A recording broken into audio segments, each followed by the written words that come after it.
Okay, talking about race and gender this week, and there's lots of discussion in sociology about race and gender. There's whole classes on race and whole classes on sociology of gender.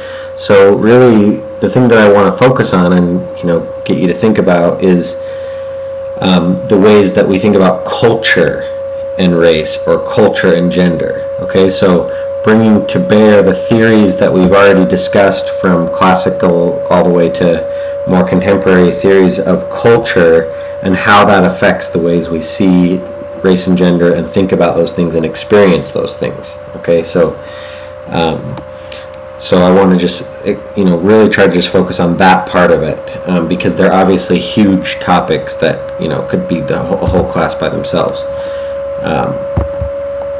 Okay. So the Darnell Hunt reading,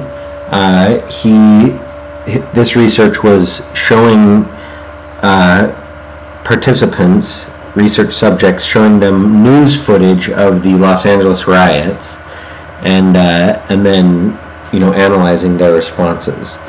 And this is actually pretty kind of like appropriate and timely now, because something similar was happening in Ferguson.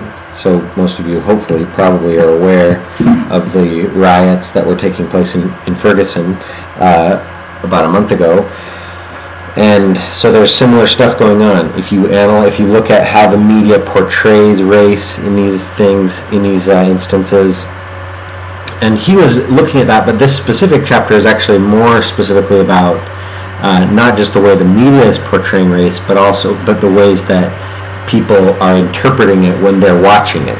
Okay, and so he would show them footage of people in the riots doing things, and then he would ask them questions about their interpretation of what happened. And what he found, obviously, hopefully you've read the article, is that there's really significant differences between races in how the events were understood. Okay, so basically, black people were more likely to characterize it as a protest, whereas whites and Asians and Latinos were more likely to characterize it as crime, using words like crime or looting. So there's this sort of different narratives about what was going on. Rebellion against injustice on one hand, or riot and crime on the other. He also, an important finding in this particular chapter that he talks about, is that he thought maybe it's not even about race, maybe it's about income. Like people who are more wealthy backgrounds are going to be more likely to view them as criminals, or whatever. And so he actually did regression analysis. So you don't need to understand statistics for this course, obviously, but if you have taken a statistics course, you know the regression is a statistical tool that's used to show, basically in this case, you can say, you can put in these variables like income, race, and gender, and you can show that the variation in outcome, so like the ways that these groups were different, okay, blacks were different from other groups in the ways that they characterized the rioters, those differences are not because of gender or income, okay, those differences were because of the race. So that was the main thing that's explaining the differences that he found, okay, and that's really important, because it's basically, someone could say, well, I don't really believe that it's about race, it's not about people having different views based on race, it's just the other factors that are explaining that. But he showed in his regression that wasn't the case. Okay, so really this last bullet point, thinking of this question culturally, is think about Swigler, okay, or Geertz. Think about the ways that culture orients us to see the world. We can draw upon our toolkits, our sets of beliefs that we have about the world, our strategies of action in interpreting things, and that.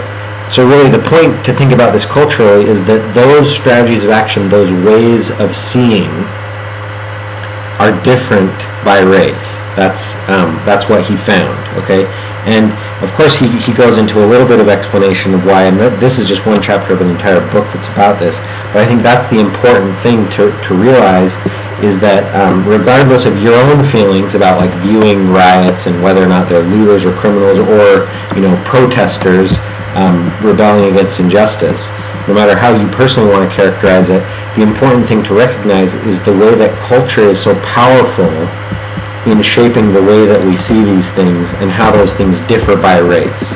Okay, that's probably enough for that. So the Martin article is a little bit dated, but I still think, both of them, Hunt is 1997, Martin is 1998, so both of these are older articles, but still I think relevant. I mean, I think you would find the same things if you were to do the same study now. So the thing of Martin is she kind of takes as granted these gender differences, okay, and she also takes as granted a sociological perspective on gender difference. So that means that the sociological perspective is that it's not, you think of the nature versus nurture argument. Are men and women different because of they were raised that way, they were socialized to be that way, or because that's just naturally the way that it is, okay? And I think that the sociological perspective on that doesn't want to come down on either side of that. Obviously, the sociological perspective wants to analyze the way that the socialization process happens, okay? But it's not a denial. It doesn't mean there's a denial of natural differences. It's just saying that there is this social process that occurs, and we want to understand that social process, okay? But at the same time, I say that it's not denial of natural differences in genders, but it is wanting to call them to question, okay? Because any time you have these gender differences, and these gender differences are the basis for power differences, differences in disadvantage of one gender and then favor of another gender, privilege of another gender, and so these gender differences seem natural, okay, but it's important to really call that into question, to break it down. And so that's what she does. She just basically makes the argument that she observed these preschool children, and she observed these practices that she thinks create these gender differences at a very young age. And obviously she's not arguing that this is exclusive of how, this is the only way gender is formed. She's also saying that, there's other things like family interactions are probably even more relevant. But she's just showing that, in a very scientific way, she's showing, look at these patterns that she found as she observed these behaviors across many different classrooms. And she identifies 5 different things: dressing up, the difference in dress, that young girls are sometimes wearing clothes that are more physically restrictive, relaxed versus formal behaviors. So one thing she found there is that boys are much more likely to be told to change their behavior, but then they're much less likely to respond even when they are told. So they'll refuse to obey the instruction. And the other thing she found is that young boys are told not to do something, okay, so it's like, whatever, Tommy, stop doing that. But when the same thing happens with young girls are told to stop, but then they're also given more positive, and by that I just mean they tell them something to do rather than just what not to do, and are given more instructions about their behavior, okay? And I mean, the argument is that this is what leads to what is kind of like this stereotypically feminine docility, or willingness to learn, or that is kind of like at the basis of this gender difference that is observed. Controlling voices, she notices that she found a difference in that between the genders, in the ways that teachers speak to girls versus boys. Verbal and physical instructions, that's obviously related, and then interactions among the children. She documented some of the ways that girls play with girls play with boys, and boys playing with boys, and how those interactions differ, and how that might result in, these practices might result in gender differences being naturalized over time. And that's, again, sort of the main thing, is like how do we perceive gender differences to be so natural? And the ways what she's arguing is that it's this cultural process. So again, we're talking about why culture matters in bringing about the experience of gender. Yeah, there's a web discussion question about that. So I think that's what I want to say about that. Okay, so the quiz is on this Grazian article that he calls it's called the girl hunt, which is just a kind of like slang term for what he calls this ritual, this flirtation ritual of males seeking out, these flirtation games, seeking out female partners. And so there's a couple things to say about this. First of all, these are young college students, and the data comes from their own accounts of it. Okay, so this is not ethnography. Ethnography is where the researcher is out actually participating in the thing or just observing it. So he's not coming up with this analysis based on his own observations. He's analyzing what young men they went out to participate in these activities and then wrote about it in a detailed narrative account, and he's analyzing that.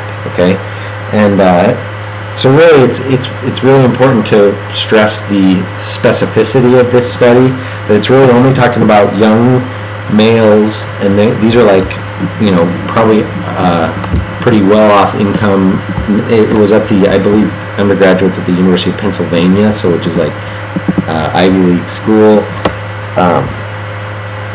and so he doesn't want to generalize this to all men. Okay, what he's trying to do here is illustrate the cultural logic of this ritual that he's talking about. Okay, and again, talking about it functionally. So we talked a little bit about functionalism last week, and there's a similar analysis going on here, where he's saying that the actual perceived function, which is, the perceived function is these males want to get with a girl, find a female companion for that night or whatever. But he's saying that actually there's a much more important function of this that actually isn't even about the interaction with the women. It's about this performance of masculinity. Okay, and so that's what it means in this bullet point that says it's homosocial. The homosocial nature of the girl hunt is functionally very important. So what that means is just being social with members of your same gender. Okay, so it's all about this collective identity of the males as they go out and they're sort of asserting their masculinity. And at the end of the day, it doesn't even actually matter that much if they end up, scoring or whatever. What matters is that they're displaying this aggressive masculinity in the presence of other males, and that is the ritual that enables this collective identity. Okay, so again, this is all kind of like, it always goes back to Durkheim with especially stuff about interaction rituals. It's all about what is the nature of the ritual that creates a sense of collective identity. And when you think of that, when you can identify that, it's really powerful in understanding what's really going on here. And so I think he's also suggesting that this performance of aggressive masculinity is important in reproducing the power structures between genders, okay, because it enables males to have this sense of collective identity with each other as they participate in this, quote-unquote ritual together. Okay, I think that should be enough to go off of for the quiz, so let me know if you have any questions about any of this.